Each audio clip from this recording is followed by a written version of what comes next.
Every side of the conflict in Iraq is now using American weapons. Let's take a closer look at how that happened for a second, shall we? Well, the US military pulled out of the country in 2011, but, as we know, they left a deadly legacy, more than $9 billion worth of weapons.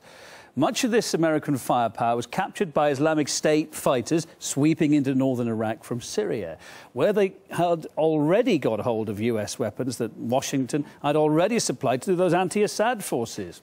So now, US arms are being used on two sides of the barricades in Iraq, and America's having to send more of its hardware, American hardware, to the Kurds to help them repel the jihadists right now. Let's get some reaction to this. It's gone round a full circle from former US Foreign Service employee Peter Van Buren joining us on the line. Hi there, Peter.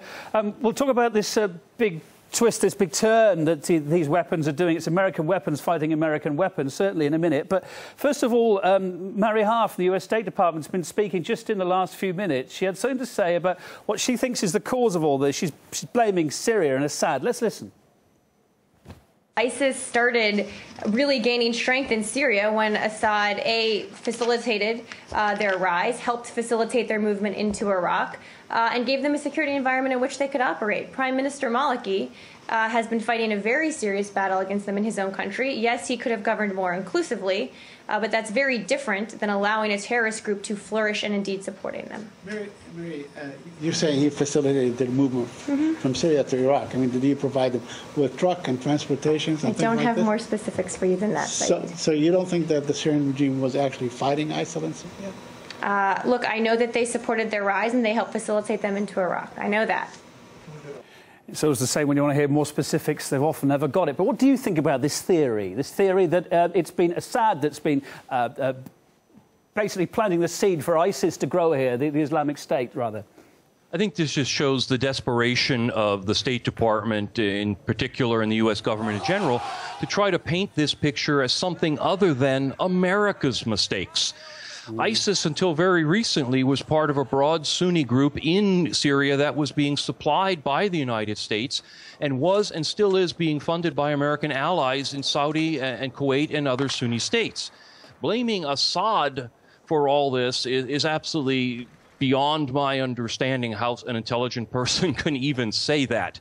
In addition, the United States, who was opposing Assad fairly recently, has gotten back in bed with him and is now encouraging Assad to bomb his side of the Syrian-Iraqi border in order to push back against the ISIS people whom the United States was recently supporting. If that sounds confusing, it is.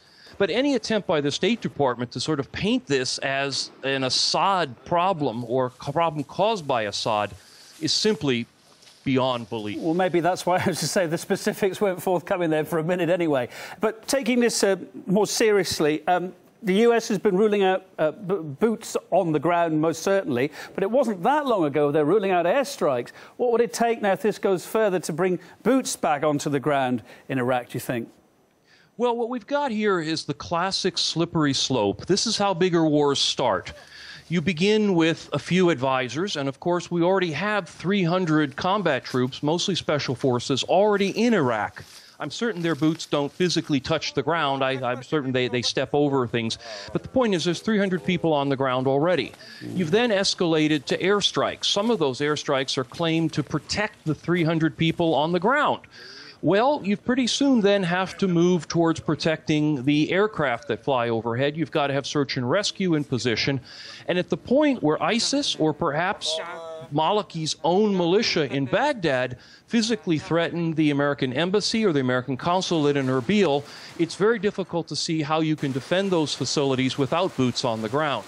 America has also stationed troops and Apache attack helicopters at Baghdad International Airport in order to keep the airport open should more troops need to come in or should America's diplomats need to be evacuated out.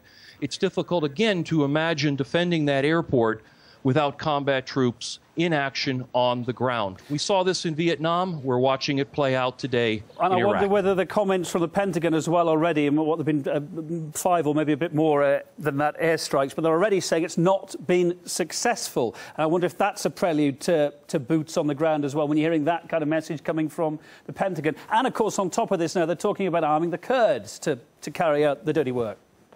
Your reporting piece just before we began talking shows the absolute absurdity of arming the Kurds.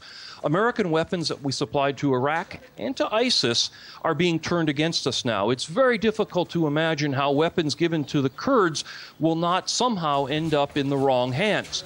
It's also very difficult to imagine how weapons given to the Kurds will not at some point be turned against the Iraqi Shia army, should it attempt to intervene, or perhaps at a later date against Turkey over the disputed territory between Kurdistan and the Turks.